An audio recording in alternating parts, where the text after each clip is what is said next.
The story of how poverty has deprived a one-year-old baby the chance to get operated on as a tumor in the head continues to grow. Nancy Emefa-Jardozi has the rest of the story. According to reports by the World Poverty Clock, more than 2.8 million Ghanaians, representing about 10% of the population, are living in extreme poverty. The vast number are said to be living below the global poverty line. This means such people cannot afford to spend 10 Ghana cedis a day.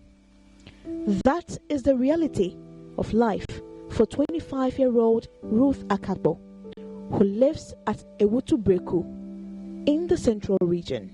She is seated in front of her room, barefooted, with her one-year-old baby lying on her thigh. It is 3 p.m. and Ruth has barely eaten anything.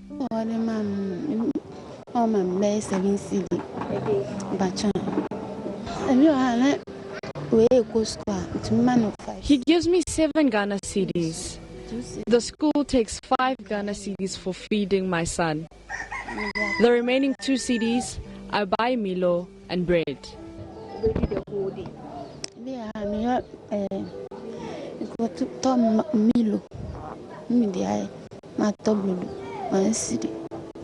whole day.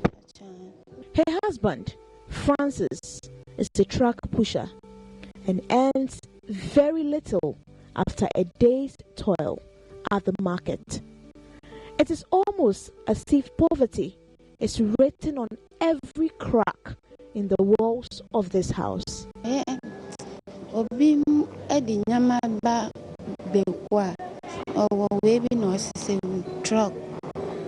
Village.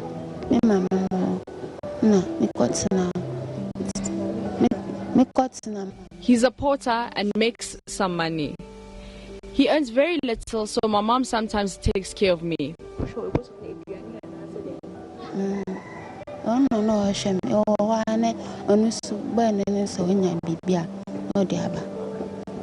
Ruth has managed to take her first son, Abraham, to school.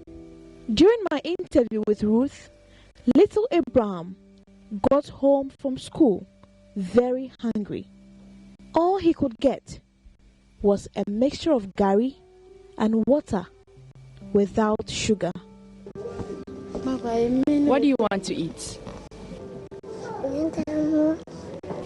want to eat rice.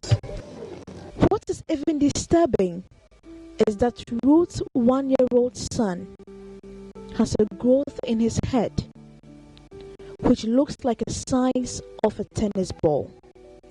But Ruth and the husband are so poor they cannot take their little one to the hospital.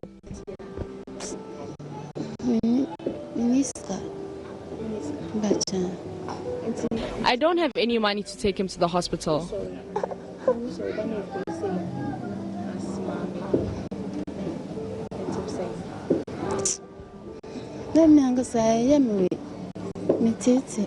I'm very disturbed.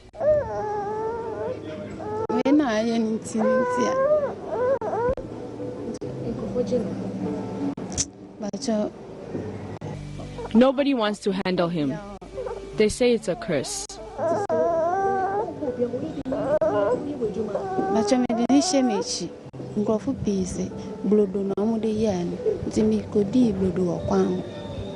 A few meters away from Ruth's house is a pharmacy. Its owner, Forsen, has been providing antibiotics to the little boy for free. Okay, I was here when the mother brought the child, and when I checked it, it looked initially like an ordinary boil.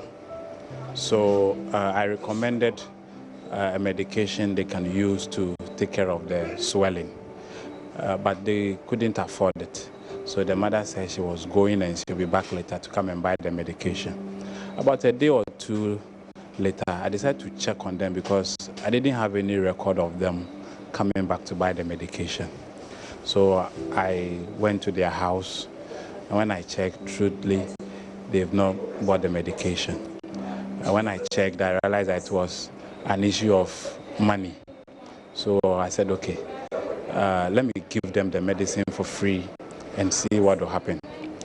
When I gave them the antibiotic, I noticed that the swelling had gone down a bit, but not to the level as I was expecting.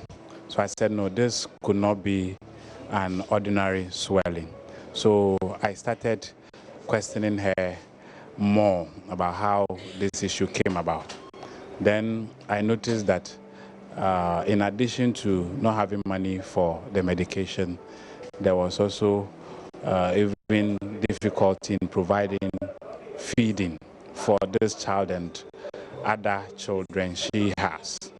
After 9 months, most babies say few simple words like mama and dada. But Ruth's 1-year-old son doesn't appear to hear. He could not even respond to the snapping of my fingers.